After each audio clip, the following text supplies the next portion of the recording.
Welcome classic rock fans to a video on Iron Maiden. And today I thought it would be interesting to compare these two albums, the Book of Souls and Senjutsu. Now, I've made no bones about it, I'm a huge fan of the Book of Souls album, so I just thought if I hear them side by side, which one do I think will come out better? For me, the Book of Souls represents a new chapter for Iron Maiden, arguably their best album post Brave New World, representing a slower, dare I say sludgier, one critic in fact has actually waggishly written more arthritic Iron Maiden, and for whatever reason it sees the band moving away from those shorter breakneck paced gallops to a slower, more considered canter. Many consider that arguably the band is merely expressing its more progressive roots. These remarkable conceptual opuses drawn from literature and history, but we always used to get tracks peppered amid their discography drawn from those sources. But I suppose what's happening here is the exception is very much becoming the norm. So Senjutsu has come out this year and Nico McBrain says it's their best album. It's certainly cut from the same cloth as Book of Souls, but I thought if we compare them together, which album will come out on top? So if you'll forgive me for referring to my notes as I do this, I know that's become a bit of a catchphrase for me.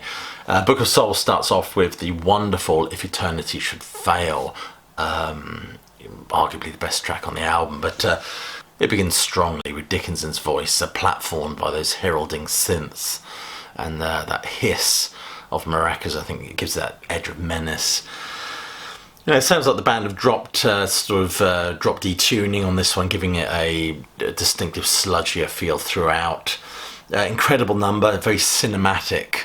I think my only beef with this track, album perhaps, both these albums, is that they sound a bit muddy to me.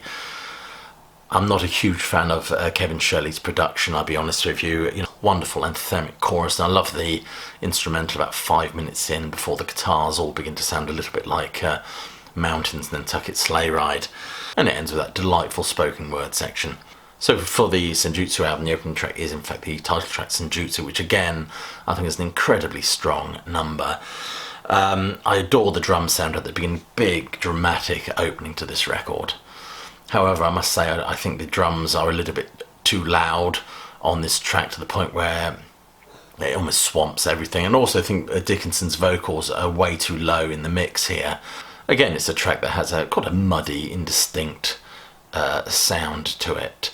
Many people argue they don't like Bruce Dickinson's voice on this album. I don't really know what the complaint is personally. His voice has a more oaken and weathered sound to it, there's no doubt about that, but he's a man in his 60s. You know, if you want to hear what Bruce Dickinson sounds like on Live After Death, for example, my suggestion is you go and listen to Live After Death. I really like his voice on these records. I love I love this newer, sludgier, slower Maiden as well. I'm probably in the minority here. So we go back to Book of Souls. We get Speed of Light, which was a single, if I'm not mistaken. Starts off with that very Gillan-esque glass worrying shriek from Bruce Dickinson.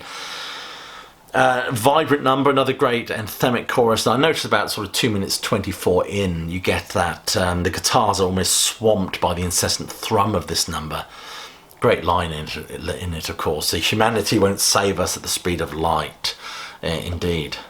With Senjutsu, of course, the next track is Stratego. Great guitar riff at the start of this one. Again, my usual complaint is I feel the vocals are a little bit too buried in the mix. You struggle to hear what he's singing.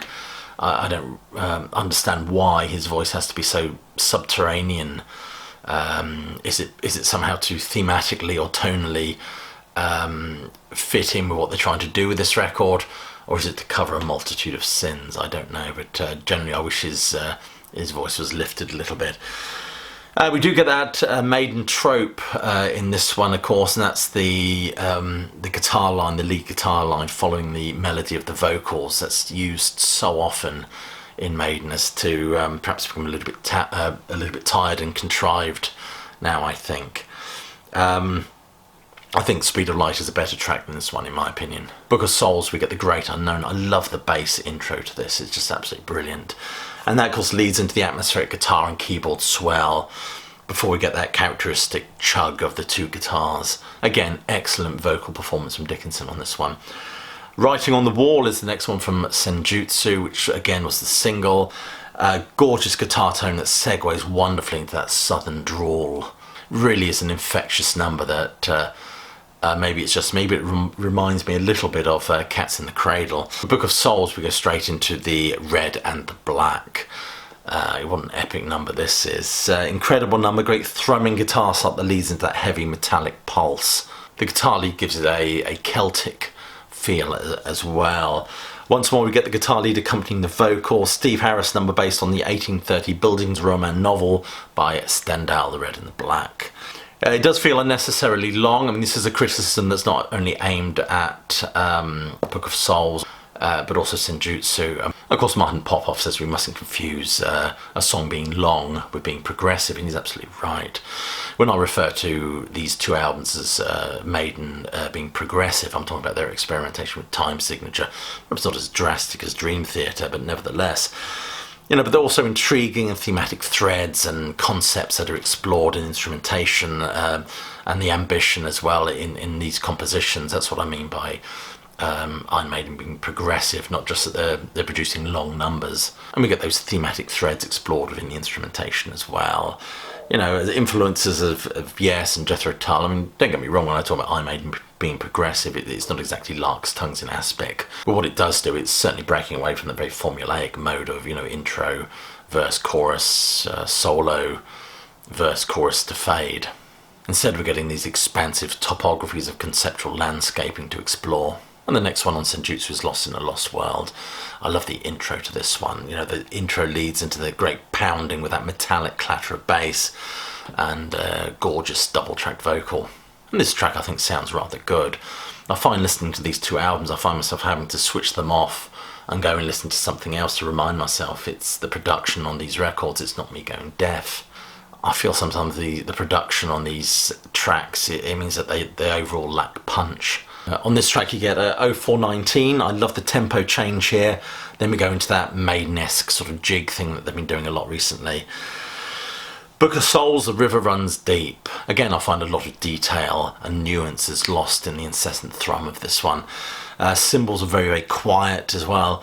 I love the exploration of time signatures, and the solo on this one especially is excellent. Days of Future Past, of course, it's a Senjutsu number. I'm not talking moody blues here. Fantastic guitar riff and chorus on this one. Again, I wish his voice was lifted a little bit higher in the mix. And on Book of Souls, we get the actual title track, Book of Souls. Great acoustic work at the start of this one. Reminds me a little bit of Roundabout by Yes. But again, that's probably just me. And then on Senjutsu, Time Machine. Interesting number with that whole Maiden jig thing going on there. But yeah, nevertheless, a number I really enjoyed. I think my review, and a lot of your comments, a lot of you were saying that you think that one's a bit of a dud. I rather enjoy that one. On Book of Souls, we get Death or Glory. Glorious number, I really enjoy this one. The mood and tone explored here is just absolutely excellent. On Senjutsu, we get The Darkest Hour. The start of this one is fantastic, moody and atmospheric. Lovely trill guitar leads and melodic motifs. Has to be one of my favourites, to be honest. It's a brooding number. On the Book of Souls album, we get Shadows of the Valley. Love the lead melodic trills at the start of this one. Next one on Senjutsu is Death of the Celts. It's one of those epic opuses, I believe. Gorgeous guitar work underscored by some very dramatic, swelling synth. This song reminds me a little bit of Hallowed Be Thy Name, or something that could have been lifted off Alice Cooper's Welcome to My Nightmare. The instrumental midsection I feel could be trimmed down a little, like some of the other numbers on Senjutsu. It just sounds drawn out, in my opinion. Next one, Book of Souls, is Tears of a Clown. I nearly said Death of a Clown. I don't want Ray Davies coming after me. Profoundly poignant, given it's a tribute to the late and great Robin Williams, I have to say. I love the chorus and the excellent flanged guitar solo. Nice, interesting step aside from all that Mayan thing, I think, but I suppose it's still got the, rather tragically, the whole death theme to it, I guess. Then we get The Parchment, which sounds like a intro to a kind of more malevolent version of the Proclaimers. Lovely soloing in this one, but it's also one that I feel perhaps could be trimmed down a little bit. Next one on Book of Souls is Man of Sorrows. Really great start to this one. It reminds me a little bit of Metallica's Fade to Black. Great vocal performance from Dickinson. I love the line, like throwing a pebble into the ocean tide. Great simile. Hell on Earth is another one of the longer numbers. Again, I really enjoy these numbers. It just gets to a point when you're listening to them at times, you just sort of think, well, is it stuck on repeat a little bit? And some of that could be trimmed out. But I love the ambition of these tracks, I really do, and really hope that they continue in this vein of these long explorative numbers. And I think that leads me to the final piece on Book of Souls, which is the Empire of the Clouds. A lot of Maiden fans complained about this one at the time as it being too much of a departure from their key sound, but I love this track. It's just absolutely awesome, and it very much epitomises what Maiden can be in terms of a very progressive band. This isn't a track, in my opinion, that's just drawn out, but one that evolves and weaves the rather tragic narrative involving airship R101. There's mournful vocals, piano, cello. I mean, who would have thought an Iron Maiden record? I'm very atmospheric as as the narrative begins to unfold, and the track increases in its intensity leading up to the crash. And the aftermath. It's a wonderful, wonderful piece. So I have to say, overall, listening to these albums back to back, and I know this might be a little bit controversial considering a lot of the views that have been expressed in the comments, I pick Book of Souls as, for me, slightly edging it over the Senjutsu album. Don't get me wrong, both are absolutely fantastic albums, love them dearly, but for me, Book of Souls slightly edges it. Anyway, if you are still watching, you haven't switched off, I'd like to thank you for doing just that. And urge you to click like, subscribe and check that bell to get notified of any more content. And do check out some of the links below this video for ways you can support the sterling work done here at Classic Album Review. Anyway, I'll just leave you by saying, as I always do, I hope you're staying warm and safe, and more importantly, that you keep listening.